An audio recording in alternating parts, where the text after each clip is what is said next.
but there were a few stories that did get our attention. And we're going to lead off with an interesting one we got from a digital native around the egg theory of AI agents. And AI is obviously an interesting topic, top of mind for everybody, but we don't always think about how AI should be working or how we should deal with the complexity of AI. And we've always been tempted to simply say that we're going to make everything easy for users. But this article indicates that's not always the case. So, Charlie, I know you brought this up, and we talked about this beforehand, but what got your attention there in this story?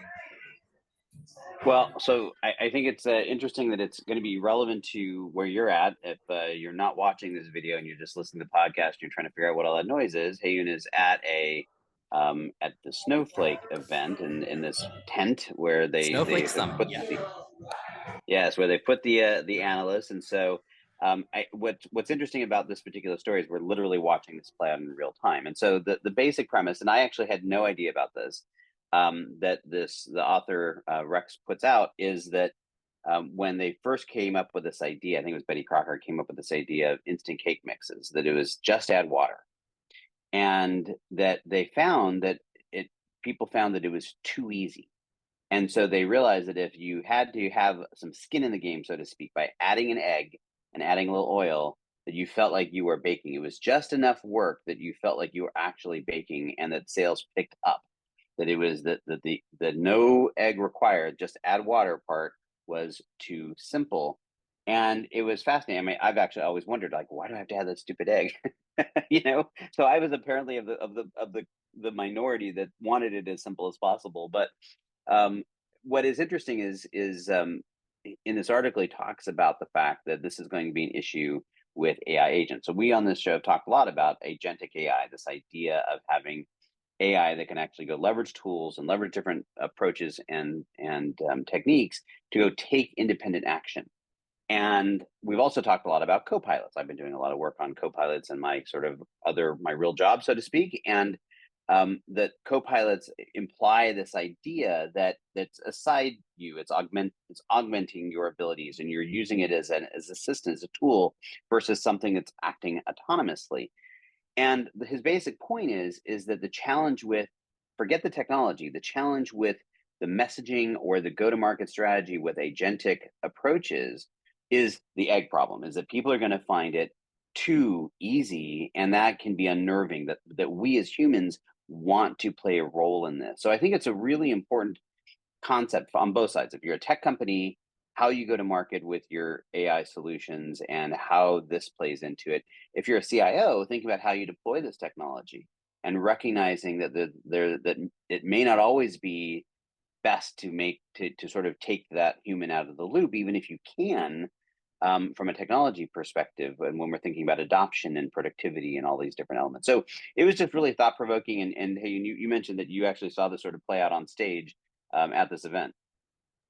Yes, so Snowflake had a really interesting demo about creating basically an AI agent or a bot, however you want to call it.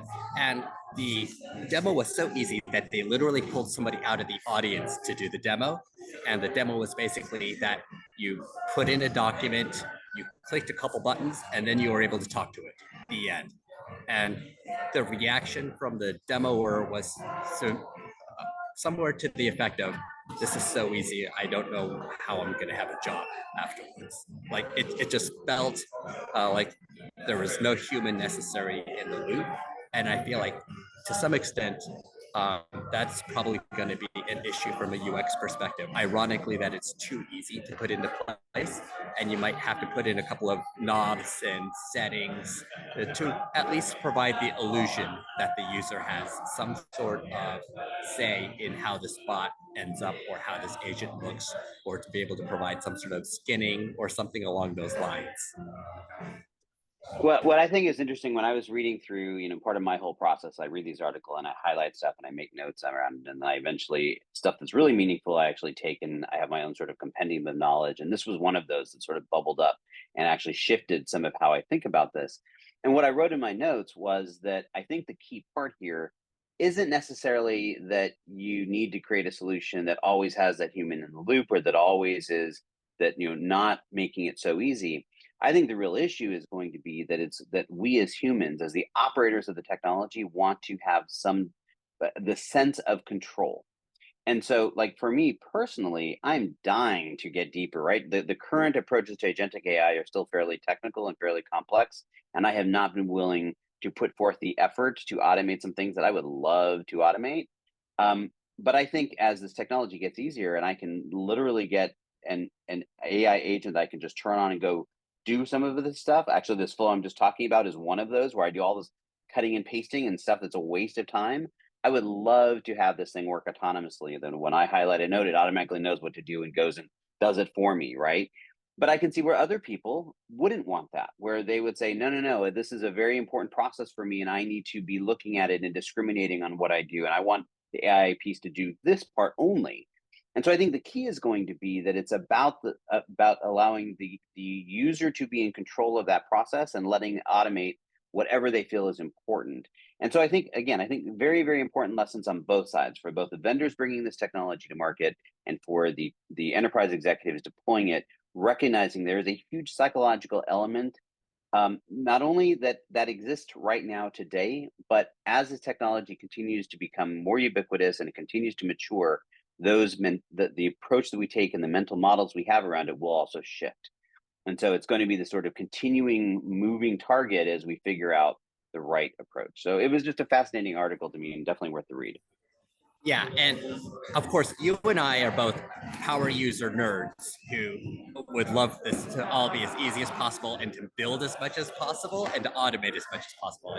That's just how we work, and probably most of the people listening to this feel the same way. Even if you feel like you're not very technical and on the, say, marketing or sales or product side, you're probably still much more technical than, call it, 80% of the people out there. One of the things I learned from my political days is that we as human beings tend to hang out with other people who represent about 10% of the population. It's just who we're naturally drawn to based on education, race, class, geography, all these things that come into play, whatever they might be. But every single person that we tend to hang out with only represents about 10% of the normal human population. And there's another 90% that we never really get feedback from. And I think that's really important to remember from a tech perspective, where all of us on the tech side, we're only 10% of the story. And it's so important to figure out how the other 90% thinks, especially for things like AI. Absolutely. And I think it is also important as part of this to recognize that, we talk about AI on the show a lot because AI is a massive driver of change right now. And some of it's vaporware, but it's all going to trickle down. It's I'm going to quote one of my I think I've alluded to it before. I'm a rom-com fan and I love this funny movie. And so one of my favorite movies is Devil Wears Prada, and there's this one scene where Anne Hathaway, her character, chuckles at this color of, I think it's blue or something, and it's like, oh, they're so different, and she's like, it's all the same. And Meryl Streep's character just like blasts her about, you don't understand how this all trickles down, right? So you think it's insignificant, but it starts here, the people in this room, and then it goes through and flows through the department stores until eventually gets to you at some bargain basement thing. And I think with this kind of stuff, it's very, very similar. We're talking about all this, and it feels like hype, and a lot of it is, but it's also going to be this trickle down effect that over the next couple of years, we're going to see massive, massive change and massive shifts around it.